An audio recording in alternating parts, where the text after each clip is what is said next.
Soy Luisa Lozano, dirigente de la Mujer de la CONAI. Doña Luisa, ¿cómo fueron los hechos ese día de agosto del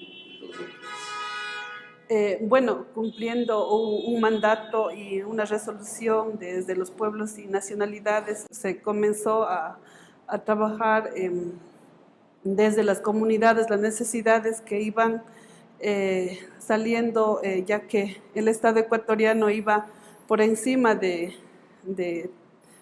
la decisión comunitaria, por ejemplo, el cierre de las escuelas comunitarias, el tema de agrocalidad, el tema de la universidad, el tema de la minería, un sinnúmero de necesidades que nos iba afectando directamente a las comunidades. Eso hace que nosotros, como pueblos indígenas, tomemos la decisión de salir a las calles a reclamar nuestros derechos. Y justo el día 17 de agosto, cuando el pueblo saraguro seguía resistiendo, acogiéndose a la Constitución, el derecho a la resistencia, lamentablemente vivimos un hecho muy duro, muy difícil para nosotros como pueblos indígenas, una represión muy fuerte, sin respetar a mujeres indígenas, sin respetar a niños, sin respetar a personas de la tercera edad. Nos golpearon, nos arrastraron, luego de eso nos encarcelaron, fuimos también víctimas de vulneración de derechos cuando nos llevaron a la cárcel. Nunca ellos vieron si las mujeres estuvimos en condiciones, tal vez en un estado de embarazo o en un estado de salud. Eran más de 2.000 policías, más de policías de la GOE, también estuvimos rodeados por helicópteros, por ambulancias, también patrulleros, buses, o sea, nos acorralaron de todos lados, tomando en cuenta que nosotros indefensos solamente estás en la calle defendiendo tus derechos, tal vez con un palo, pero no con la intención de agredir, sino simplemente con esa fuerza que tenemos nosotros de decir aquí nos paramos y de aquí nadie nos mueve. Entonces, claro, frente a esta situación, entre 300 compañeros indígenas del pueblo saraguro, también indígenas y campesinos y mestizos también estuvieron, porque también estuvieron los compañeros que fueron afectados, por ejemplo, por el tema de la seguridad social. Entonces, todos ellos enfrentarnos contra 2.000 policías con gases lacrimógenos, con toletes, y un sinnúmero de ellos bien cubiertos, bien protegidos, cuando, o sea, tú te sientes, no te sientes en condiciones de ponerte a frente de ellos, ¿no? Pero decir que estás o sea, en desigualdad de condiciones para ponerte a seguir resistiendo, pero frente a eso resistimos. ¿Y a usted, Luisa, qué le pasó a usted? Bueno, efectivamente a mí, nosotros estuvimos ahí en la calle, específicamente en la calle. Claro, al recibir los gases lacrimógenos, lo que hicimos nosotros es retirarnos. Al momento que yo me retiraba ya de ese espacio de la Panamericana, vi a una compañera mujer de mi comunidad que fue estaba siendo arrastrada por la policía, más de 8 policías. Entonces, lo que nosotros hicimos con otras compañeras es acudir y decir, ¿por qué hacen eso con nuestra compañera? Nuestra compañera está embarazada, déjenla, no la arrastren, no la golpeen, porque ella estaba bañada en gas pimienta, estaba en unas condiciones muy, diríamos, para nosotros al menos, o sea, desastrosas, de que su vestimenta esté siendo despojada, y encima de eso, o sea, ella siendo embarazada, que le estén tratando de esa manera. Claro, al nosotros decir no sean inhumanos, ¿cómo van a hacer eso a una mujer? Y nosotros ir al frente de la policía y reclamarles y decirles, o sea, que no sean salvajes, ¿cómo van a tratar así a considerando de que siempre los mensajes en los medios de comunicación, la televisión del Estado era el respeto, el derecho de las mujeres, por ejemplo? Entonces, para nosotros ese día no hubo absolutamente nada. Claro, en ese momento da la orden, un policía dice, les dice a los otros policías, detengan a las mujeres. Detengan a las mujeres. En 3 veces que repitió, claro, los otros empezaron a hacer cosecha de mujeres, nos llevaron, fuimos 12 mujeres. Bueno, de ahí nos llevaron a la cárcel de Loja, primeramente nos llevaron a un patrullero, y en ese patrullero, claro, yo sí resistí a decir por qué me llevan, que me expliquen el por qué, que yo no he hecho nada de malo, no he agredido a nadie, no he dicho, o sea, absolutamente no he golpeado a un solo policía, que por qué me detienen, porque yo sabiendo que ellos tenían que haberme explicado, nunca nos explicaron.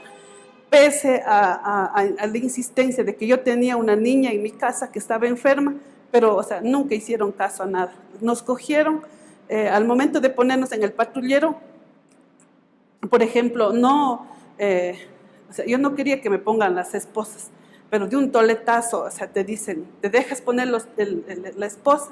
Claro, o sea, ya te sientes débil, no puedes seguir. Claro, y estás también de frente viendo que a otras mujeres igual, sin importarles nada, les estaban golpeando, les estaban dando toletazos. O sea, claro, como que te quieren dominar y te rindes, ¿no? Me esposaron contra la mano izquierda, contra el patrullero, o sea, en el balde del patrullero. Luego nos trasladaron a un bus, y de ese bus, claro, ahí por ejemplo recibimos burlas de los policías que se reían entre ellos, y escuchar como que ellos están, o sea, diciendo, tenemos que cumplir una orden, ya nos faltan, están 26, ya nos faltan 4 para llenar el bus y nos vamos y arrancamos. Esas eran las palabras del policía que estuvo en el mando en ese momento. Y también nuestras compañeras que estuvieron en peores condiciones que nosotras, bañadas en gas pimienta, inclusive una compañera perdió su dentadura con la ropa, con nuestro anaco que estaba roto y todo. Ella, o sea, se moría asfixiada de lo que estaba bañada en gas pimienta. Le pedíamos que abra la ventana del bus, y claro, ellos lo que hacían es se reían, y en burlas y en todo eso, pues ya nos arrancó el bus y nos llevaron a la ciudad de Loja. En la ciudad de Loja llegamos a lo que llegamos nosotros en Loja, salimos a las 10:30 más o menos, pero calculando que el bus hizo 40 minutos, porque tenemos versiones del mismo policía y eso está en el proceso judicial, que tenemos que el mismo policía declara que se hizo 40 minutos a la ciudad de Loja, cuando normalmente un bus y un bus en diferencia con un auto, el auto se hace 1 hora y el bus 1:30, 1:15. Pero lamentablemente ese día nos llevaron en riesgo porque el bus se chocó con un semoviente, se chocó con los palos, inclusive con las señalizaciones, porque iba muy veloz. Entonces, claro, llegamos a Loja y en Loja estuvimos ahí secuestradas, prácticamente secuestradas, porque no teníamos, en ningún momento nos dieron tal vez un teléfono para decir llame a su familiar. Tal vez, por ejemplo, llevan pasando las horas de decir ustedes tal vez tengan hambre, tengan sed, pero absolutamente no recibimos ningún derecho que nos corresponde a nosotros como mujeres y como la sociedad en general. Entonces, claro, después de eso, lo otro indignante que siempre yo reclamo es cuando, o sea, nosotros nos vamos a un baño, necesitamos nuestra privacidad, ¿no? Pero lamentablemente al momento que vas al baño van 2 policías de al lado, otro de atrás, y tienes que estar con la puerta abierta para hacer tus necesidades. Eso vivimos, claro, a la noche, yo creo que a 8:30 o 9 de la noche, en ese momento llegó un abogado.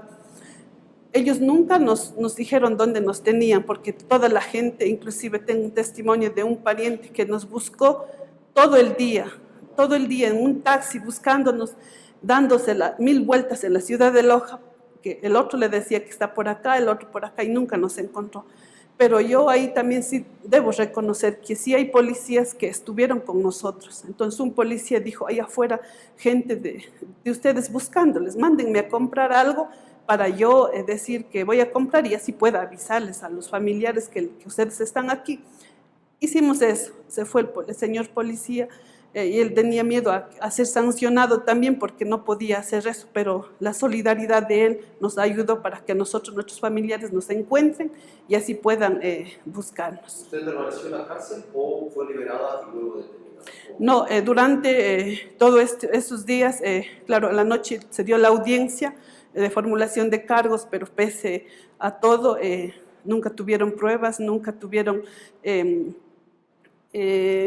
tal vez una boleta de captura o un orden de allanamiento, o sea, absolutamente nada. Lo que hicieron es ellos claro, en la audiencia ya decir que quedamos detenidas nos quedamos 16 días en la cárcel. Audiencia tras audiencia, se dio la primera audiencia y ahí también cabe recalcar lo inhumano que vivimos. Ibas esposada, adelante los patrulleros, acá el patrullero, atrás el patrullero, o sea, rodeado todo siempre de patrullero. Igual, hasta salir de la cárcel, hasta volver a entrar a la cárcel, ibas resguardado y encima los helicópteros, considerando que, o sea, ellos nos consideraban personas peligrosas, no sé, o sea, hasta dónde llegó la imaginación de estas autoridades para sembrar miedo en nosotras y así callarnos. Es eso cuando puedo decir, igual, si cabe la oportunidad de mencionar, las cárceles están en condiciones, diríamos, no sé la palabra que puedo utilizar, inhumanas, no están en condiciones para que vivan seres humanos, diríamos. Los baños en perfectas, tal vez, sucios. ¿Qué más puedo? La alimentación misma no tiene una alimentación o una dieta sana todos los días. No comes fruta, no comes ensalada, no comes carne, bueno, más cosas que se puede decir. Cuando el Estado en las publicidades te hace y te dice, aquí están, esto se hace, esto se está haciendo, pero adentro lamentablemente más. ¿Cómo fue ese proceso? ¿Fueron sentenciados ustedes? ¿Tuvieron un juicio y fueron sentenciados? ¿A qué fueron sentenciados y cómo se resolvió esto judicialmente? Ya, bueno, claro, nos siguió un juicio el Estado, a pesar de que nunca tuvieron motivación de nuestra persecución, de nuestro caso. Nos siguieron un proceso. En la primera instancia nos sentenciaron a 4 años de cárcel acusándonos de paralización de servicios públicos. Bueno, el COIP te dice que te condena a 3 años, pero ellos me dieron un agravante, supuestamente porque yo instigaba la discordia a todo el pueblo. Entonces, fuimos 2 compañeros sentenciados. Este juicio duró mucho tiempo porque duró 3 años, pero nosotros seguíamos apelando, tomando en cuenta y tomando conciencia de que reclamar y resistir no es un delito. Para nosotros como pueblos indígenas, reclamar está en la Constitución, es resistir también está en la Constitución, pero lamentablemente las autoridades entienden de otra manera. La resistencia entienden como golpe, como agresión. Para nosotros la resistencia es de otra manera, bailando, cantando, comiendo, resistimos. Entonces, claro, nos pusieron una sentencia.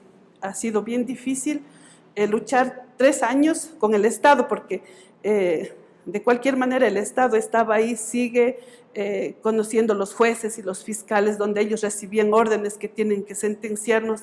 ¿Para qué? Para sembrar miedo en la sociedad y así no pueda salir a la calle a reclamar los derechos que nos corresponde a nosotros. Claro, en la Corte Provincial nuevamente me cambian una sentencia para nosotros humillante y vergonzosa. Y sinceramente cabe mencionar en este espacio de que los jueces consideraron, claro, en ese momento sí nos tomaron en cuenta que somos pueblos indígenas y nos pusieron, acógense al convenio OIT, el artículo 169, que dice que los pueblos indígenas no pueden pagar cárcel. Claro, en ese momento, pero ¿por qué no consideraron antes de mandarnos a la cárcel, antes de hacernos tanto daño? Y en ese momento, cuando nos cambian la sentencia de 4 años a que nos acojamos al convenio OIT, ¿qué dice esa sentencia? Una sentencia sinceramente vergonzosa. Tienes que pagar una multa de $1.500, tienes que seguir un curso para no ser peligrosa no ser una persona peligrosa para la sociedad. Tienes que firmar cada semana en la fiscalía. Tienes que hacer trabajo comunitario, tienes que pedir disculpas públicas, no puedes salir del país. O sea, en esas condiciones nos cambian la sentencia, pero sabiendo que nosotros nunca, o sea, habíamos hecho daño a nadie, nosotros seguíamos resistiendo. Y yo decía, no, yo tengo que llegar, si es que tengo que irme a la cárcel, he de irme, pero yo voy a seguir el proceso que corresponde, porque después de esa hay otra instancia que es la Corte Nacional de Justicia.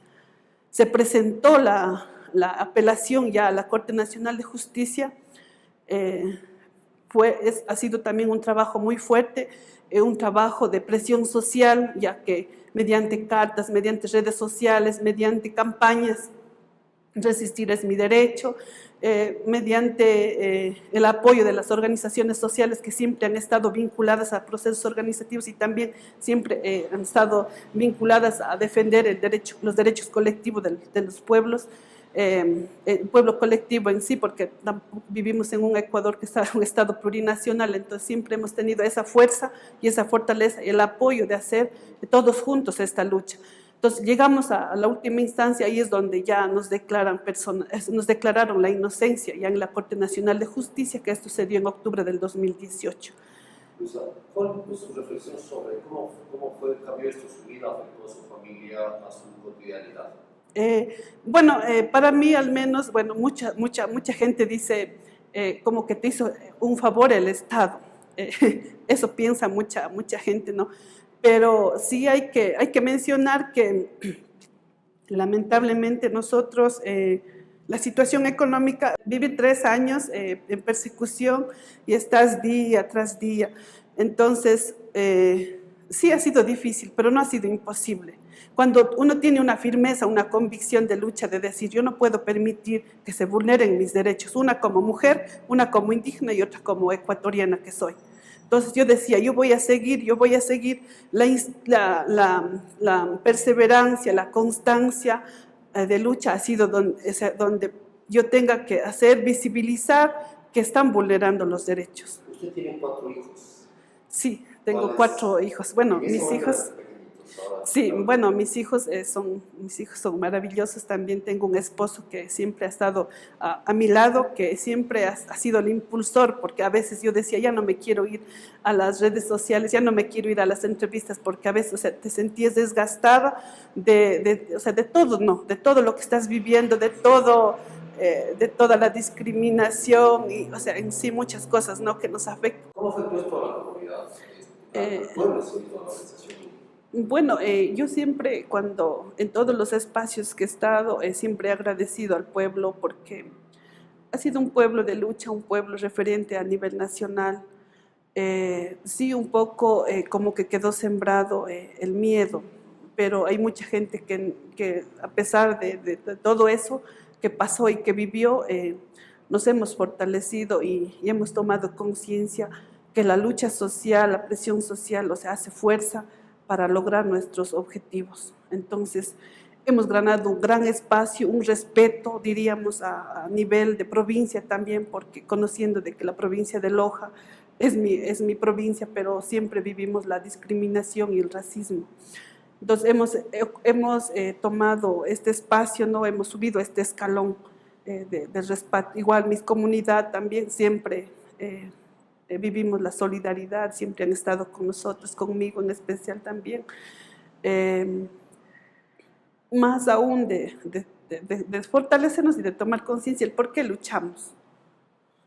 Entonces, desde ese punto de vista, hay muchas compañeras también que reflexionan y dicen, no, tú no te rendiste, tú seguiste el camino a pesar de las lágrimas, a pesar de falta de dinero, a pesar de las debilidades de la enfermedad y todo, o sea, seguiste, ¿no? Entonces, y eso para la comunidad se siente muy, muy orgullosa, muy, diríamos, muy conforme con lo que hicimos, ¿no? ¿Usted realmente cómo se siente ahora? Bueno, ahora, sinceramente, a pesar de las lágrimas que ya siempre me topa, tengo una herida aquí me ha afectado mucho el tema de la familia porque ellos siempre han estado pendientes de cómo está, inclusive el día que recibí la noticia de que ya estaba libre, o sea, toda la familia se fue en lágrimas, en llantos a decirme, Luisa, o sea, ahora por fin estás libre.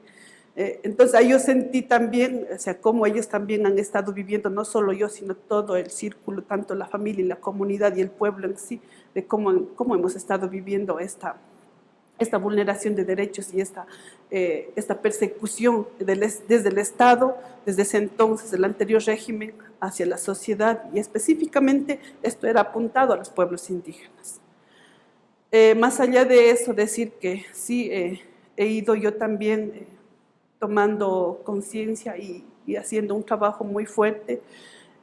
También quiero decir y recalcar que como mujeres indígenas me han postulado y me postularon para que sea dirigente de la mujer a nivel nacional de la CONAIE, nuestra gloriosa CONAIE, que siempre está defendiendo los derechos colectivos sin mirar tal vez las diferencias de cualquier rincón, ¿no? Entonces, para mí, al menos, coger este espacio ha sido un poco, sí, complicado, pero tampoco ha sido imposible. He trabajado día y día, me he sacrificado viajes tras viajes, porque yo vivo en Saraguro y también tengo que estar aquí, ¿no? Respondiendo a una organización tan fuerte y haciendo un trabajo de mujeres. Pero también yo no me he enfocado directamente a hacer un trabajo así de 100% de mujeres, pero siempre he estado buscando espacios donde, por ejemplo, el tema de la justicia, que nos afectó tanto, siempre he estado vinculada, por ejemplo, al Consejo de la Judicatura, diciendo esto tienen que cambiar, esto tienen que hacer, porque esto nos afecta a nosotros como indígenas. El tema de la fiscalía, justamente ahora he sido designada, he salido sorteada como veedora para la designación del fiscal general del Estado. Entonces, en ese espacio también se visibiliza cuánta corrupción ha habido anteriormente, cómo han sabido designar las anteriores autoridades, pero ahora siempre estás de veedora y estás viendo cómo es el proceso, quién quiere incidir, quién no quiere incidir, quién quiere apostar por él y quién no quiere apostar por él. Entonces, yo al estar al frente y conociendo mi realidad, mi dura realidad, hace que, o sea, que no caigamos en eso de elegir por elegir a cualquier persona que no pueda responder en el tema de la justicia. Hacer un llamado a la sociedad también a tomar conciencia, ya que muchas de las veces entre personas tenemos sembrado tal vez un egoísmo o una brecha tal vez de no juntarnos y no hacer una lucha conjunta para poder, por ejemplo, romper el tema de la violencia. La violencia no hace daño a las mujeres, nos hace daño a la sociedad en sí, tanto a los hombres, a las mujeres, a los niños, por ejemplo. Entonces, ellos, por ejemplo, están siendo desprotegidos cuando vivimos violencia, el papá se va a la cárcel, la mamá se queda, el hijo se queda desprotegido. Entonces, hacer un llamado, un toma de conciencia a la sociedad en sí, de que los hombres y las mujeres mantengamos el respeto, que ya lo hemos perdido desde hace mucho tiempo.